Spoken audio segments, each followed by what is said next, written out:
Okay, here we are, Clement of Rome, Part 2. I've been anxious to get back to this. I think this is very, very important, and I hope this conversation is going to be helpful. So I'm just going to jump right into it. If you have not, I highly recommend you see Clement of Rome and the Pope. That's Part 1. This is Part 2 of that. I'm probably just going to call it Clement of Rome Part 2 to not have such a long title. But please see Clement of Rome and the Pope. That's Part 1. And this is Clement of Rome and the Pope Part 2. And I'm continuing that. So I do really highly recommend you listen to the first video first, because this is a continuation of that. Now, in the last video, I believe that I had mentioned that I was going to focus on Clement showing no awareness that he was acting as a monarchical bishop. And we've already shared some of the quotes from Clement. I'm not going to share any more quotes from Clement here. Go back to the first video, read First Clement for yourself. Read it for yourself. I plan to read it again. I want to keep reading it because it's something I study and I'm into. But again, see the last video. But Clement, or the author of this letter to the Corinthians, it's Clement's name is not actually attached to it, but it's widely recognized that he was the author, so we're going to go with that. But the writer of this epistle to the Corinthian church, we're dealing with, if you didn't see the last video, we're dealing with early church writings. We're not dealing with Bible right now. The Bible is the most important when it comes to any matter or any theology. But secondarily, you can go to church history. Church history is important. It is important to see how early church writers and thinkers interpreted certain things, how they debated. But anyway, church history is important, is the bottom line there.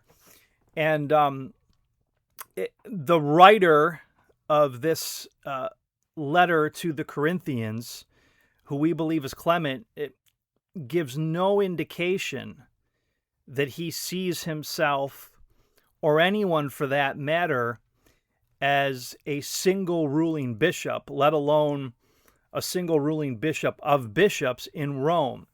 And how I'm going to start this program today is I'm going to share with you quotes from scholars that confirm this. So again, go back to the last video, see some of the quotes that I shared, how Clement only gives indication of a plurality of leadership in the Corinthian church. He doesn't point to a single leader over the other leaders. So he doesn't point to a single bishop, or what's more technically called the monoepiscopate. And this is confirmed by scholarship, and that's what I wanted to share with you. I shared with you some scholarly quotes in the last one, but I want to share you more here. And some of these quotes are even from Roman Catholics. And so I want to begin with German Roman Catholic scholar Hans Kung, and he points out this, and I'm going to read the quote verbatim. He says this, Hans Kung, a Roman Catholic scholar, he says, "In Rome in particular, there was initially no monarchical episcopate, and we know hardly more than the names of the bishops of the first 2 centuries. This is huge. This is a huge, a well-known Roman Catholic scholar. And he says, in Rome in particular. Now, we talked in the last episode how Rome was a latecomer to the development of single bishop rule, or the monarchical episcopate, a single ruling bishop who rules over a jurisdiction or a diocese, like you see in Roman Catholic and Episcopalian churches today. Eastern Orthodox churches work that way. Hans Kung is saying in Rome in particular, there was initially no monarchical episcopate. So when he says monarchical episcopate, we're talking about single bishop rule. And when you're going to make arguments for apostolic succession, and Rome is not the only one that does that. Of course, it's really beyond the scope of this video. There's different forms of the understanding of apostolic succession, but many, like Rome and Anglicanism and Episcopalianism and Eastern Orthodoxy, tie apostolic succession to this idea that there are bishops. There are that the office of a bishop is a higher office than that of an elder or a presbyter or a pastor, and that bishops oversee a region. Okay, for these traditions, that's huge. And maybe in the future we need to address that more generally. And I need to read more and study more myself, I'll admit. But here's what we're focusing on Rome now.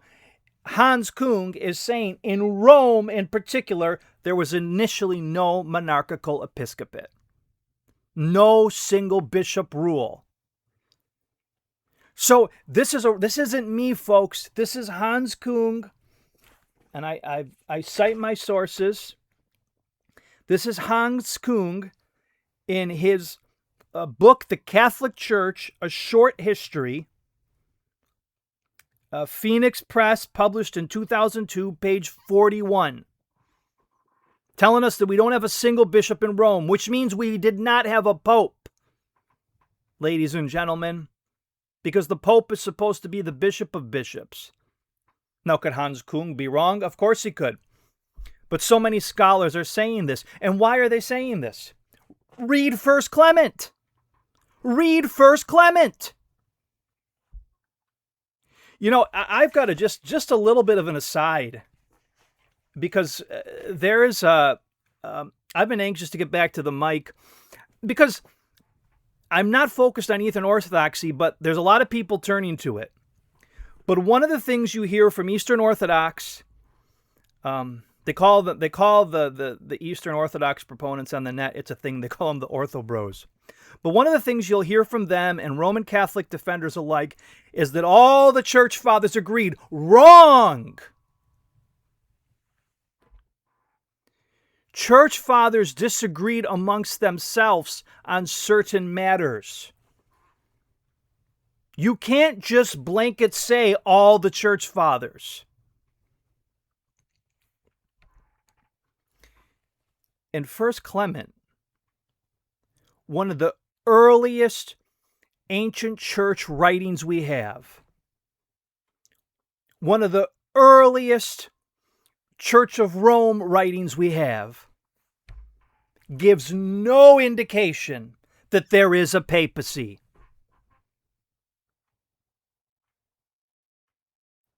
So you can't just say all the church fathers. We have to look at them in context. Okay, and of course, well, they might say, well, when you compare all the weight, it's pointing that way. But here's the thing. When you're going to make that argument, you have to examine each piece individually. Have I looked at every single piece of evidence there is? No. Okay, but I'm aiming to be scholarly and careful. But we have to look at pieces of evidence carefully. And we can't just say, well, I'm going to interpret this way here and this way here and this way here and say that that means this. You know, it's this seed form argumentation that Rome puts out where they can't clearly find their doctrine, but they want to say that it's there in seed form. Excuse me, I think a nut just came out of my mouth, maybe because I'm a little nuts tonight, but they want to say that it's there in seed form because they can't clearly see it. So stop with this, all the church father. Tell me which church father you're talking about and what he said. Let's look at it in context. Let's not jump to conclusions. Okay, so that's Hans Kung. Now, Kung also points out that it's, and this is a bit of a paraphrase, it's not until after 350 that the Bishop of Rome came to have dominance in the Western Church. So Hans Kung will acknowledge that the bishop system comes to Rome. He says it's not there initially. He's not seeing it in the First Clement. He's not seeing it in First Clement. That has to be what he's talking about. And maybe some things beyond that too. But yes, eventually the bishop system, the episcopate system, comes to Rome. But even with that, he says it's not till after 350 that the Bishop of Rome has dominance in the Western Church. Okay, so I got a little bit passionate there with just that one quote. Let's see what else I wanted to read to you. I have several things highlighted. Now we're going to go from another quote from Eno. Okay, Eno is the correct way to pronounce it. I know last time I was doing both Eno and Eno, but Eno is the correct way to pronounce it.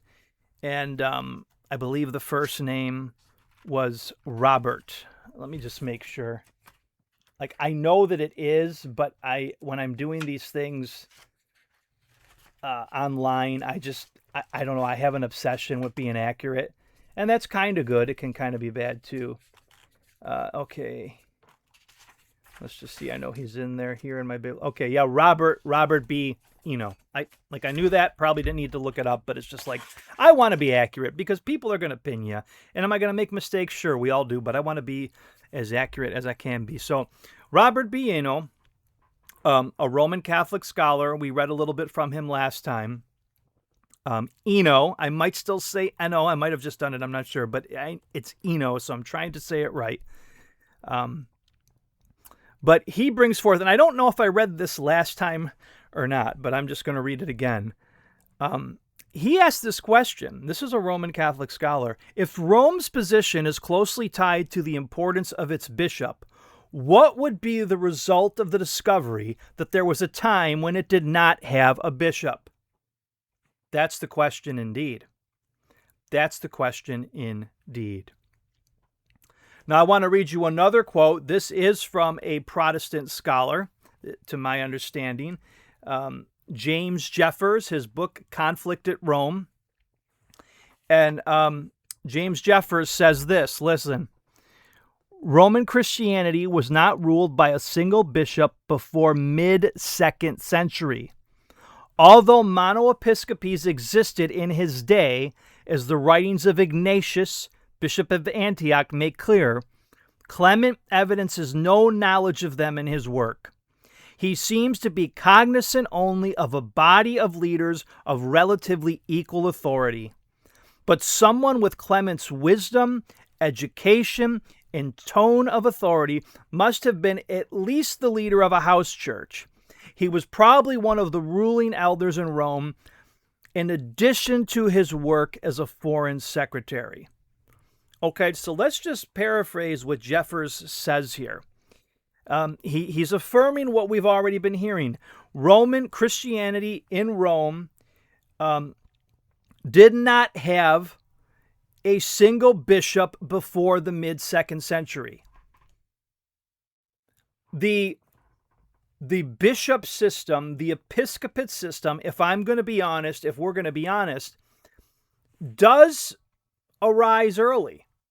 It comes in the 2nd century. Okay, we don't see knowledge of it in Clement, but it does come pretty early. It's in Ignatius for sure. And I want to get to Ignatius. But the single bishop system, based on the evidence we have, comes late to Rome, and Roman Catholic scholars acknowledge this, as well as Protestant scholars. So that bishop system, that episcopate system, as we've been saying, comes late to Rome. And he says, although in Jeffers' midst, there were monoepiscopies during Clement's day, as Ignatius makes clear, Clement shows no awareness of them.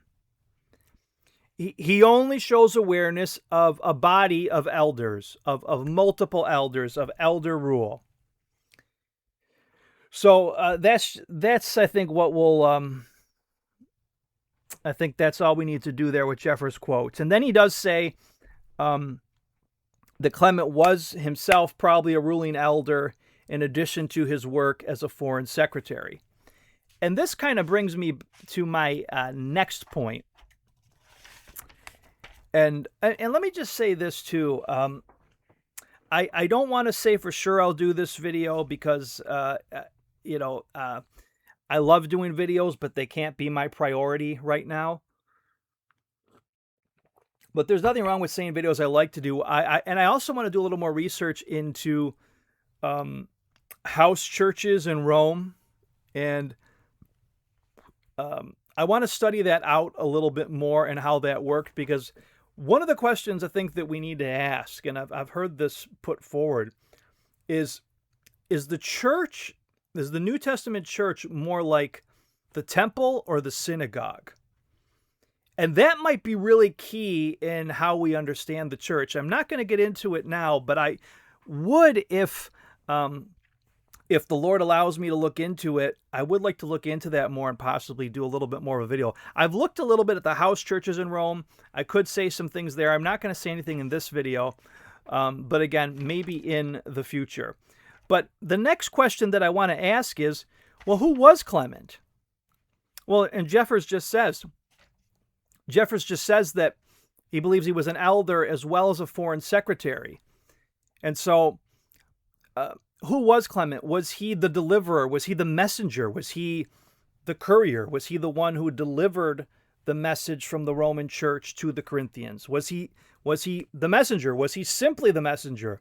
Was he one of the leaders at Rome? Was he one of the ruling elders? Was he, and if he was the ruling elder, was he a first among equals of sort? Well, we just don't know. We couldn't say that concretely. We can't say anything concretely to any of this. So was he an elder? Was he a messenger? Or was he both? We don't know, but that's some of the possibilities that are put forth. Okay, and again, his name's not attached to the letter, but it's there's pretty much a consensus in that he wrote it. So, but we don't know for sure. We don't know for sure that he was even an elder at the Church of Rome. He may have just been a messenger. We're just not sure, but those are some possibilities. Okay, last major thing for today is what's going on in this letter. What's going on in this letter? Because we'll go back to the first verse. Let me read it again. The church of God that sojourns in Rome, to the church of God that sojourns in Corinth, to those who are called and sanctified by the will of God through our Lord Jesus Christ. Now, you could say, okay, look, I'm putting myself in trying to think how a Roman Catholic may respond to this. Okay, so sticking with just First Clement, okay, he's not clear about a single ruling bishop, let alone the Pope. But here's what you do have, Sam. You have the Church of Rome writing to the Church of Corinth. And so there you have it. I mean, the Church of Rome is correcting the Church of Corinth because the Church of Rome is the head church, and Corinth should listen to them. Okay, look, I don't know if I said this in the last video, and sometimes Protestants are not prepared for this because they haven't thought through this. There is no question. Gotta have my coffee. Gotta have my coffee as we're protecting the Reformation. There is no question that there, first of all, everyone knows there was a Roman church. Paul wrote to the Roman church. There is no question that it was a prominent church. It was in the heart of the empire. There is no question that it continues through the centuries. And I believe it's reasonable to think that after Jerusalem is destroyed in AD 70, where Jerusalem was kind of the, I wouldn't say that the, well, let me be careful here.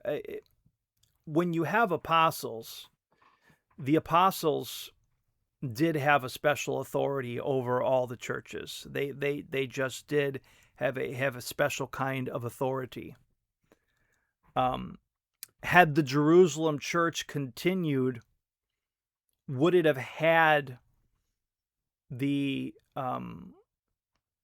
right to exert its authority over all the other churches? Well, that brings up a whole host of questions, doesn't it? But look, I think Paul is very clear in the book of Galatians, and let me just go right there and read it here. I didn't plan to, but it came to mind. Galatians 3. And we've got to put the Bible first, folks. We've got to put the Bible first, folks. Paul says this in Galatians 3:6, reading from the New King James. Excuse me, Galatians, not chapter 3, Galatians chapter 1, 6, verse 6. So I'm in Galatians chapter 1, verse 6. I marvel that you are turning away so soon from him who called you in the grace of Christ to a different gospel, which is not another, but there are some who trouble you and want to pervert the gospel of Christ. But even if we, or an angel from heaven, preach any other gospel to you than what we have preached to you, let him be accursed. I'm glad I read that, because boy, is that relevant in so many more ways than one. But what I want to focus on is verse 8.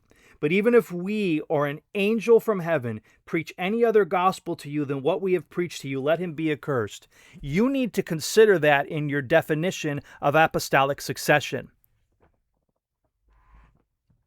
So I would say that, yes, if the Jerusalem church went off the rails after the apostles, no, it would not have to be listened to. And I don't think, and again, I may do a video of this in the future, I don't believe that one church has authority over another church. I believe in and I'm still studying it and working it out, but a form of congregationalism. But the point that I'm trying to make is, yes, the apostles did have a special authority. But Paul said that even if we, or an angel from heaven, preach to you a different gospel, let him be accursed. How much more the successors of those men? So, look, the Jerusalem church was destroyed. Hey, everyone, I just want to make a couple corrections/clarifications. So around 22 minutes, what I should have said was the Jerusalem temple was destroyed. And some of you probably caught that. I should not have said the Jerusalem church was destroyed. Though interesting, as I was looking that up, tradition has it that Christians, there are traditions out there that Christians fled Jerusalem before the destruction of the temple in AD 70. But however you look at it, there have been Christians in Jerusalem throughout the centuries. And there are believers in Jerusalem now. So to say that the Jerusalem church was destroyed, or that the believers in Jerusalem were no more, though that is a very varied and interesting history that I'm certainly not an expert in, to say that the church or Christians disappeared from Jerusalem from that time on is just simply inaccurate. What I meant to say was that the Jerusalem temple was destroyed. So I thought that was an important clarification. But Rome very much became a center, if not the center, in the Western church. But that by no means means Rome could never err or would be infallible. Read Romans 11. So Rome was a very influential, powerful church.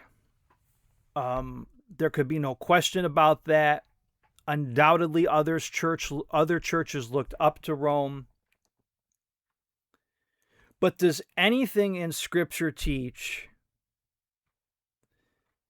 going back to when I looked at Matthew 18, that Rome has this authority over all other churches, basically the papacy? Does anything in Scripture teach that? And is it in the early church fathers? Is it really there? Because you can't just look at, and I know what Irenaeus said and all that. And again, so many videos I'd like to do. But you can't just look at quotes that talk about Rome's prominence and Rome's connection to the apostles, which was important. You can't just look at that and then say, well, that means what Roman Catholicism says it means today. Because think about this. Not only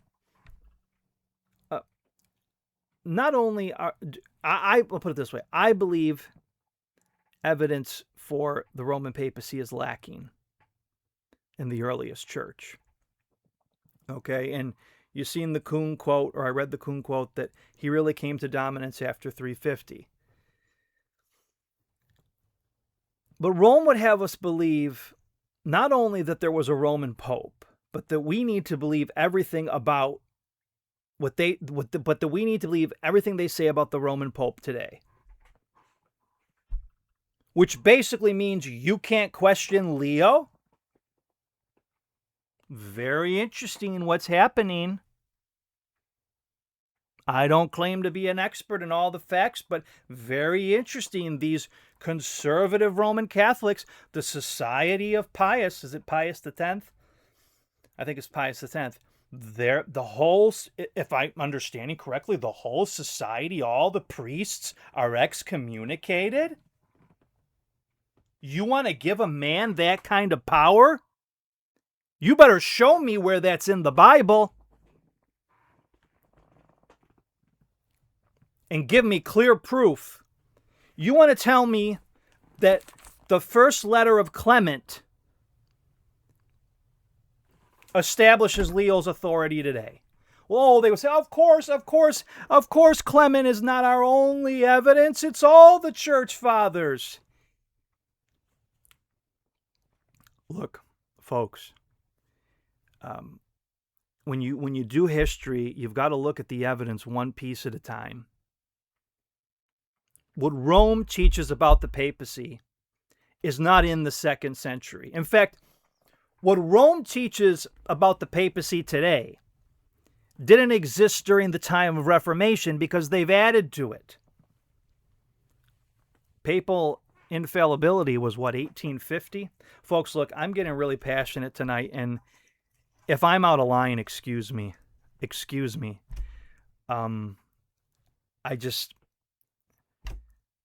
I believe this teaching is wrong, and that's why we're doing this. So, my whole point is, are we reading back into church history? Are we reading back into church history? Just because Rome was a prominent church, understandably, that doesn't validate everything Roman Catholicism says about them today. And just some explanations here. What's going on in 1 Clement? This is from a paper I wrote. I'll just read what I put down. Going back to the epistle of Clement itself, Jeffers writes that Clement never asserts the authority of the Roman Church, nor does he appeal to it as an example. On the same note, Jeffers says, 1 Clement was written not as an affirmation of Roman primacy, but as the action of one sister church helping another. But as Jeffers, let me read that again. Jeffers says, 1 Clement was not written as an affirmation of Roman primacy, but as the action of one sister church helping another restore peace and unity.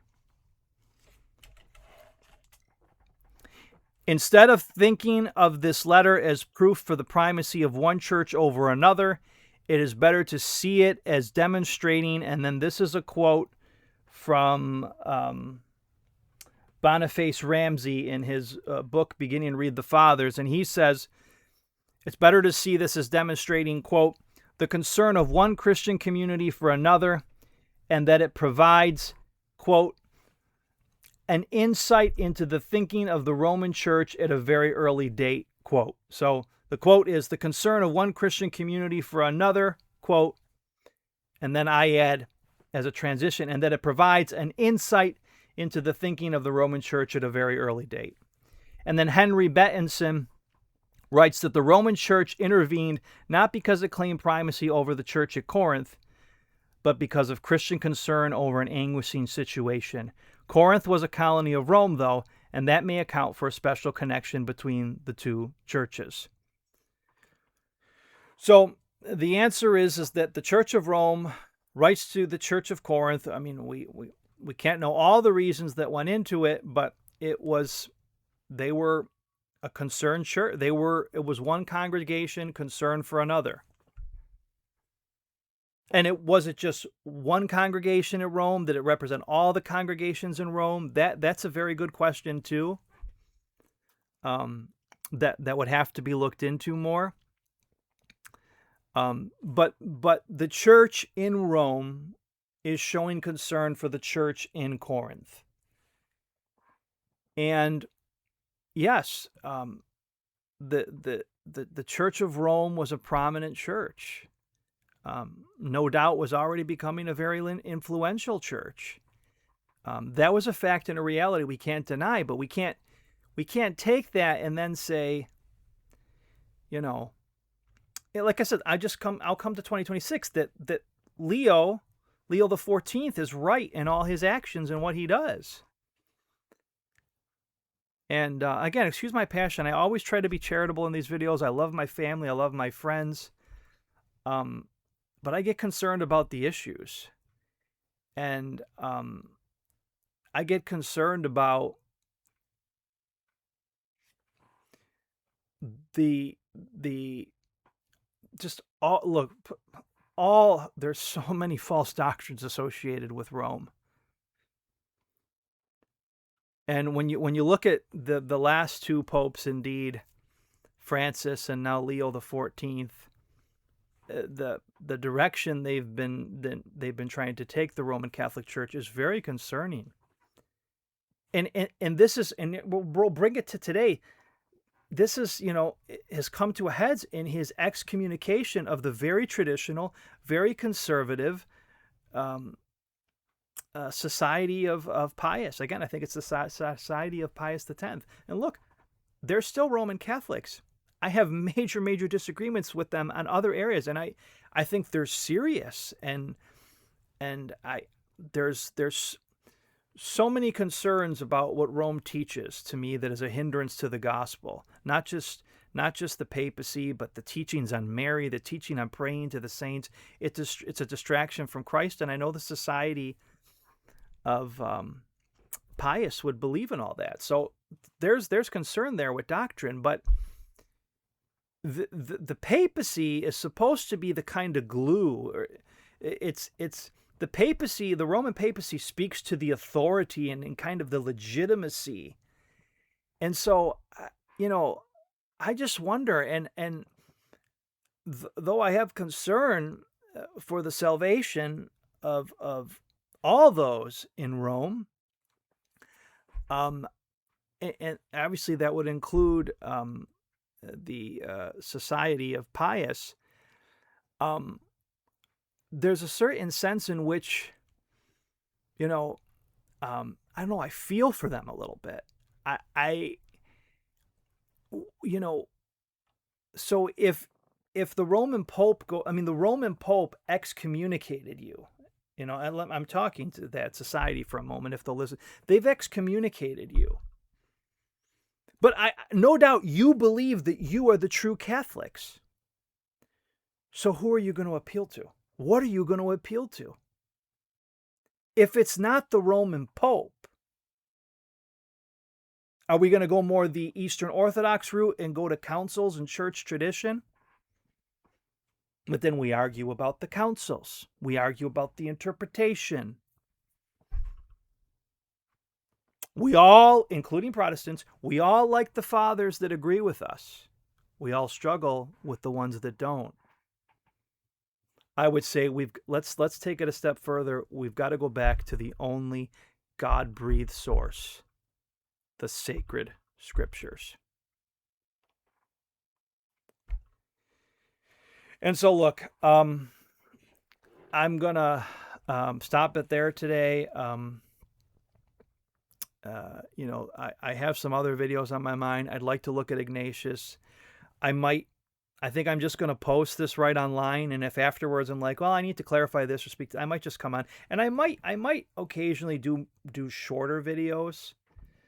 So just so you know, my next video could be a shorter one, like just a few minutes. I just want to say this, or it could be a long one. I don't know. I'm not committing to anything.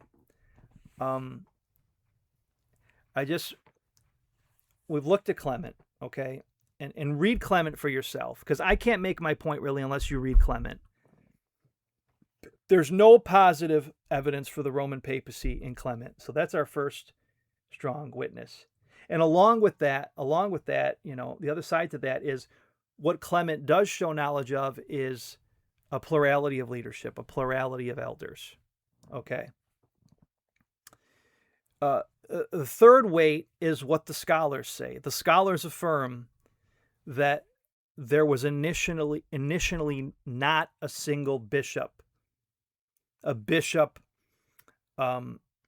over the other church leaders. That initially was not in Rome. In fact, it came to Rome very late. When I said that, the bishop system or the monoepiscopate comes to Rome very late, well, as I've read from the scholars, it comes in the mid-2nd century, where it appears to have come earlier in the 2nd century in other regions and other areas. So mid-2nd century, some people might say, well, that's not very late.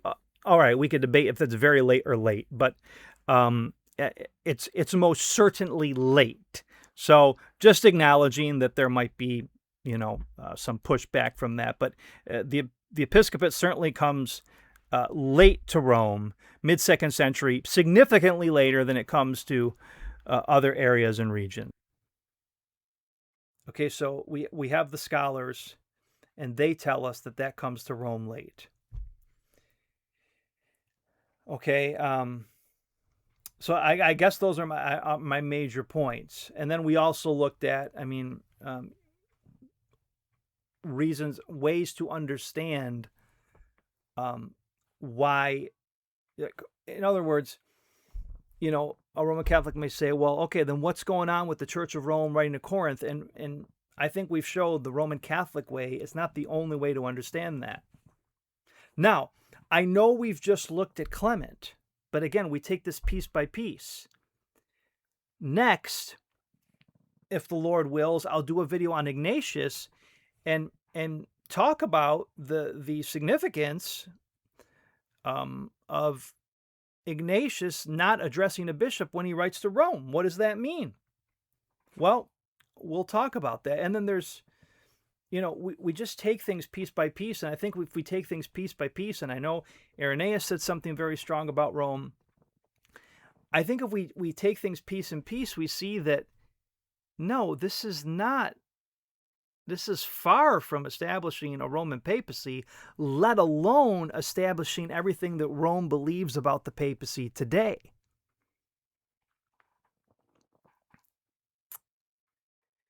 And like I said, I don't know if I'll do this video, but it's certainly something I want to look into, is I think that the apostolic succession argument as a whole needs to be looked at. I think that all Protestants believe in apostolic succession, but how do we defend it? And I think the question becomes, and I ask this respectfully, because I know there are Protestants that believe in an apostolic succession that is linked to bishops. I'll just kind of end on this simple note. Is it more important to identify the line of men or faithful teaching? Because look, even coming from my position, I believe the truth from Jesus' time to now has been passed down. The gospel's been passed down.